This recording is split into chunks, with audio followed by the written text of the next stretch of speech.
Suspense. And the producer of radio's outstanding theater of thrills, the master of mystery and adventure, William N. Robeson. Suspense need not always be a matter of murder. There can be romance in the suspense of whether boy gets girl. And there can be fun in the suspense of how on earth can girl get rid of boy. There's a little of each in the upcoming story. There's murder, too, if you agree that the emotional starvation of a wife can lead to the murder of a marriage. There's the boy gets girl angle, but which boy, you will never guess until the end. And there is, we feel, a lot of good, clean, bloodless fun.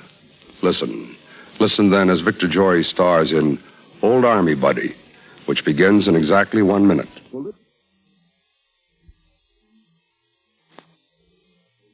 And now, Old Army Buddy, starring Mr. Victor Jory. A tale well calculated to keep you in suspense. Funny thing how long it takes people to spot a phony. I'll give you an example. Frederick Carlton Haskell, foreign correspondent, author, newscaster, and lion of the lecture halls. You read his dispatches from New York. The Prime Minister assured me today during a 2-hour chat at the Foreign Office that no further concessions could be expected until the present attitude of the pressure powers has been... You've heard his pear-shaped tones on your radio. I do not think it is too much to expect that the campaign will result in some astounding and radical changes by the time the final tally is made next November. Have you any idea what he's saying? But then what difference does it make? When Frederick Carlton Haskell carelessly tosses his British trench coat over his Harris tweeds, he's America's ideal of the perfect foreign correspondent. Middle-aged ladies mob him at Middle Western lectures, and book clubs plead for the privilege of publishing his pronouncements. Yes, he cuts quite a figure in public, does Frederick Carlton Haskell. In private, well, that's another matter. Those of us who, for one reason or another, have been close to him for enough years have seen through him for a long, long time. I, for one, and his lovely wife, Anne, for another. In the Shadow of the Kremlin by Frederick Carlton Haskell. Dedication. To my wife, without whose steadfast devotion, inspiring confidence and daily concern, these pages could not have been written. Preface. Fred. At the outset, I wish to make it clear that during Fred, I want to talk to you. Later, Anne, I've just started to dictate my new book. Fred, what I've got to say is more important than the new book. Nothing is more important, Anne. I am therefore the man best qualified to bring you a complete and unbiased report of the conditions today in the Shadow of the Kremlin. What took so long, Fred? We spent only 6 days in Paris for In the Shadow of the Eiffel Tower. In the Shadow of Big Ben took only 3 days in London. Well, the Soviet picture is vastly more complicated. I had to give it at least 10 days. When did your plane get in? 4:30 this morning. Visible trip, headwinds all the way, made all the stops. Shannon, Iceland, Gander. Why didn't you let me know when you got home? No sense of waking you up at 6 o'clock in the morning, and anyway, I wanted to get started on this piece while the impressions were still fresh in my mind. I've got a deadline to meet, How well I know. Have to keep going, Stand still and you start going backward. Well, you've got to stand still for this, Fred. I want a divorce. You want... you must be kidding. No, Fred. I've been thinking about it for a long time. And while you were away this last trip, I made up my mind. I just want out. But why? You've got everything a woman could ask for. You're young and beautiful, the wife of a famous man. Why, you're the envy of every woman in America. What more do you want? A divorce. Impossible. I don't want to be ugly about it, but I will be if you force me to. You have no grounds for a divorce. Oh, yes, I have. What? Infidelity. Absurd. I've never looked at another woman since I first met you. Nevertheless, you're not in love with me. You're in love with someone else. Who? Yourself. Anne, that comes close to being an insult. It's the truth. In your opinion. Certainly no judge would concur. No, Anne, it's out of the question. I will not disillusion the American people. They believe in me, and so they believe in you and in our marriage. In a way, we are a symbol... Oh, rubbish. Why do you always have to create some kind of unpleasantness just when I'm in the middle of a job that requires all of my faculties? It's most inconsiderate, Anne. Really inconsiderate. I'm sorry if it's inconvenient, inconsiderate, and unpleasant. But I want a divorce. Anne, you're trying my patience. Now, if you'll excuse me, I really must get on with the book. I'm facing a deadline, you know. Too bad you refuse to face facts. Had the reader been so fortunate as to stand in the shoes of this reporter on the Red Square 2 weeks ago, he would have realized the tremendous forces which have been unleashed.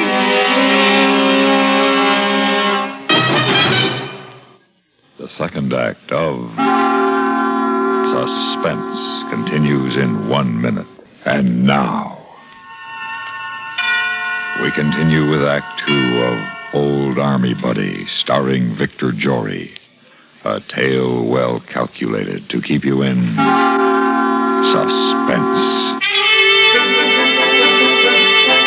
I learned of this newest development in the career of Frederick Carlton Haskell the same afternoon in the tap room of the press club. The usual regulars were at the bar. The conversation was pleasant, aimless, mostly shop talk. And then the great man made his entrance like Prince Philip inspecting a cattle show. Well, boys, it certainly is good to be back home again. No matter what they say, there's no country like the good old USA. You been away? That's right. Moscow this time, and boys, I'm here to tell you the... So what else is new? Well, if you don't want to hear what is interesting... The conversation began again, and the great Frederick Carlton Haskell stood there with egg on his face, and the backs of his colleagues turned toward him. Then he saw me. Jerry, my old army buddy, am I glad to see you. Hello, Fred. Has he been to Moscow, huh? Affirmative. Just got in this morning, and I've already finished 2 chapters of the book. You don't waste any time, do you? Can't afford to. Got to keep going. Can't stop. Yeah, I know. Stand still. You start going backwards. Yeah, that's about the size of it. Jerry, tell me something. What's the matter with those guys? Don't they want to know what's going on in the world? Jealous, I guess. Yeah, I suppose that's... Contemptuous would have been a better word. There wasn't a man at the bar whose toes hadn't been trampled by Frederick Carlton Haskell as he shouldered his way to the head of the line, including me. I had every bit as much reason as the others for hating Haskell's guts. But I also had a much bigger reason for being his old army buddy. Now, you are my friend, aren't you, Jerry? I hope so. Well, something's come up, and I feel you're the only one I can discuss it with. I'm flattered. Let's go with that table in the corner. Oh, okay. Because I wouldn't want any of those big ears at the bar to hear this one. No. All right, Fred, what's in your mind? Jerry, I'm worried about Anne. Why? She's sick? I'm afraid so, Jerry. Very sick. Mentally sick. What makes you think so? She wants to divorce me. Oh, no, why? I ask you, why? Haven't I given her everything? Clothes, furs, jewelry, a beautiful apartment. You certainly have, pal. A woman would have to be crazy to want to throw these things over. Well, depends on who she's throwing them over for, though. What do you mean? Who's the other man? There's no other man. How do you know? Did you ask her? No, it never occurred to me. But how could she possibly be interested in any other I man? don't know. Women sometimes do the darndest thing. Hey, let me ask you something, Fred. What? Do you love Anne? What's that got to do with Did you it? ever love her? Oh, look, old army buddy, let's not confuse the issue. The trouble with women is they expect the honeymoon to go on forever. A man's got work to do. Hand holding in the moonlight just doesn't buy any square-cut diamonds, you know? Hand in the moonlight is a lot warmer. What do you mean? Never mind. What are you going to do about this? I'm going to take her to the best psychiatrist in town, no matter how much it costs. The poor girl needs help. Well, that she does. Meantime, Jerry, not a word about this to anyone. Of course not. Thanks, old army buddy. Thanks a lot.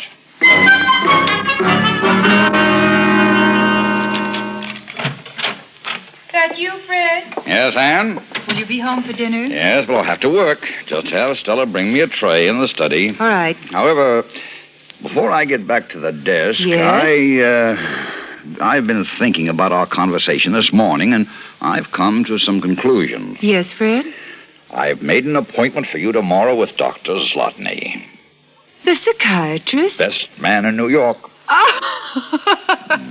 What's so funny? Oh, your conclusion. You think I'm crazy. Well, now, hardly that. Let's just say that you're disturbed. Your sense of values is out of adjustment. I'm sure you won't require a very long analysis, but believe me, Anne, you do need help. Fred, all I need is a divorce. Now, you see, you just don't make any sense. Just like that, you want a divorce. Now, if there was another man, I could understand. Oh, but there is. There is? Yes. You didn't tell me? You didn't ask me.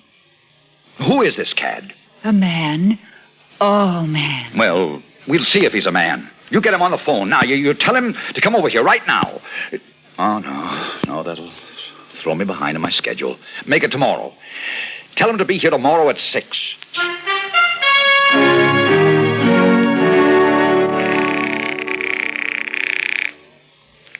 Hello? Hello, Jerry. This is your old army buddy. Well, hello, Fred. Well, pal, you were right. About what? And there is another man. Who is it? She refused to tell me. But I have ordered her to have him here tomorrow night at 6 o'clock. You think that's wise, Fred? Of course it's wise.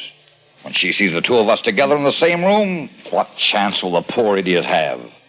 He's probably some crew-cut Madison Avenue type, or a Hollywood actor with long eyelashes. I'm not afraid of competition, Jerry. Never was. I'll make an idiot out of the idiot. This I'd like to see. Well, come on over then. It's all in the family, and you're part of the family, old army buddy.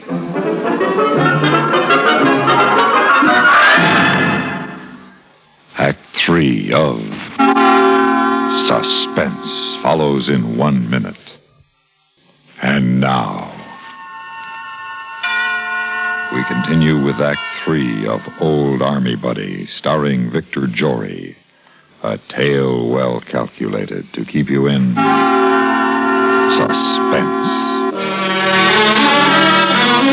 The following evening, I witnessed the historic meeting between the great Frederick Carlton Haskell and the man who had stolen his wife's love. Whatever Freddie was expecting, it certainly wasn't this. A tall Texan going to fat, his sparse hair plastered across his bald pate, his hands as big as hams, his face as flat as Pecos County. The letters J.E.B. were stitched in red on the sides of his expensive black cowboy boots.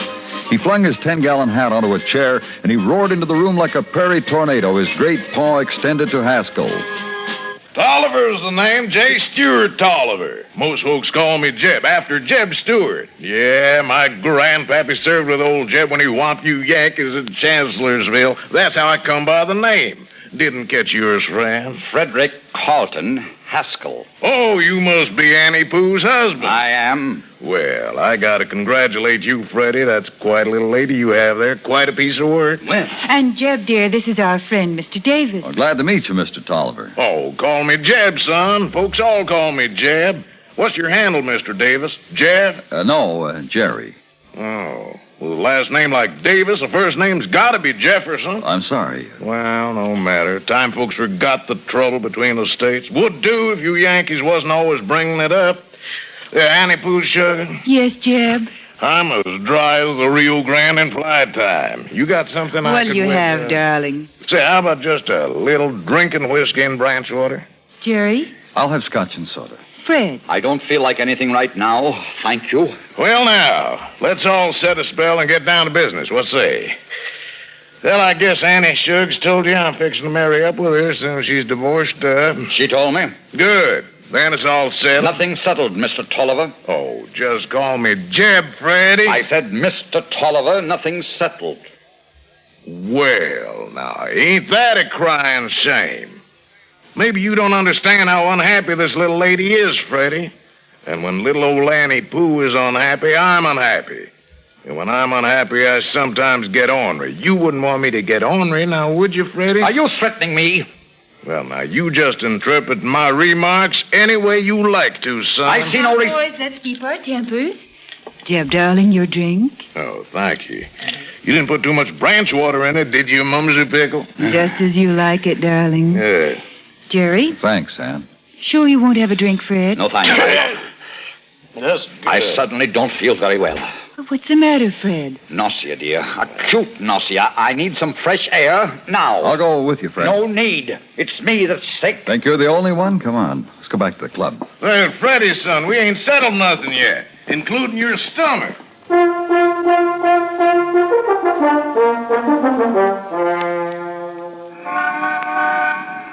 Monstrous. There's no other word for it. Want to walk, or should we take a cab? Walk it off. Think it out. Okay.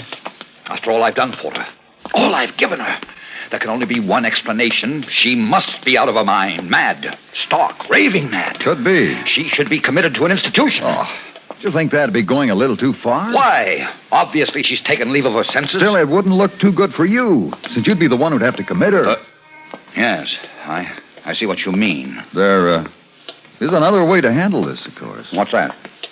Just give her the divorce. And make myself a laughingstock from coast to coast? On the contrary, make her the laughingstock. I don't follow you. Look, Fred, if she'd fallen for a good-looking guy younger than you, if she'd lost her head to a movie actress, say, or to another newsman like Worthington Davenport... Heaven forbid. Exactly. Then you would be a laughingstock.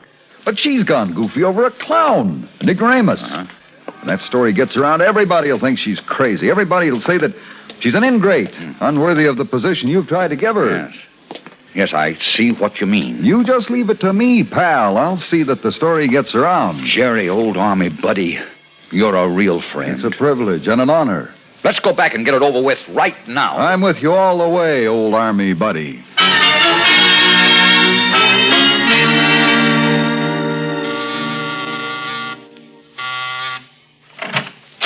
Why, Fred, I thought that you'd gone... Got you, Freddie boy? Got your stomach settled yet?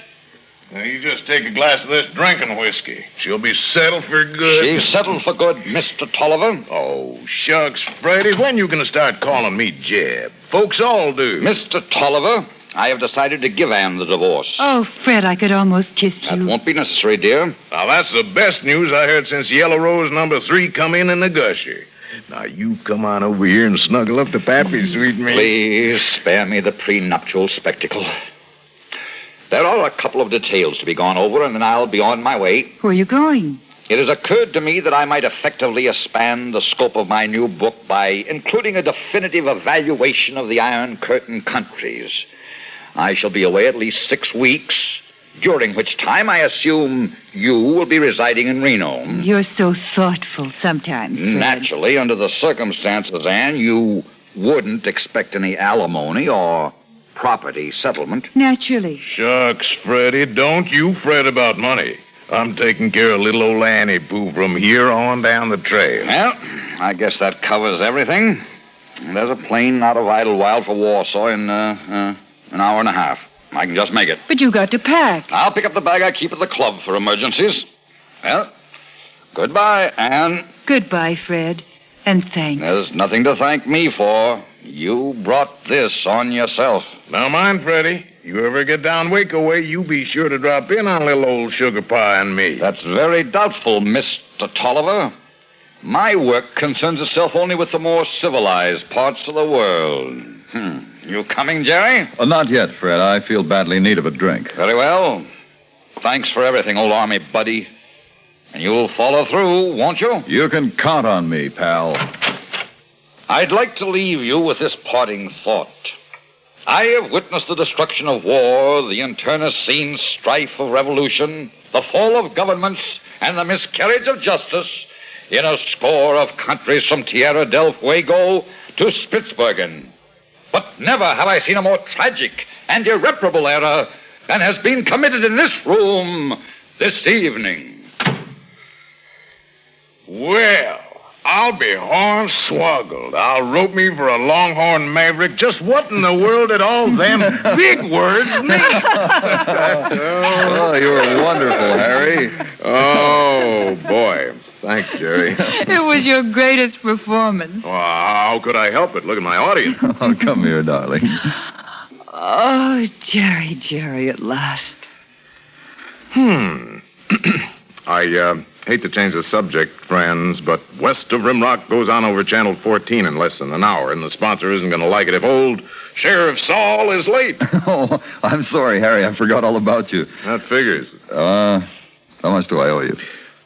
Well, Actors' Equity doesn't cover this kind of a performance. Well, how about $100? Should be sufficiently over scale. Here you are.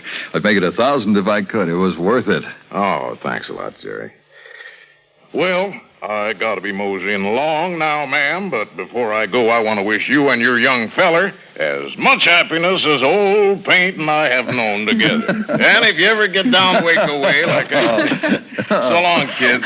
So long, Harry. Bye. Oh, darling. Oh, my dearest. Darling, Is there a plane for Reno tonight? Dozens of them. So who wants to hurry?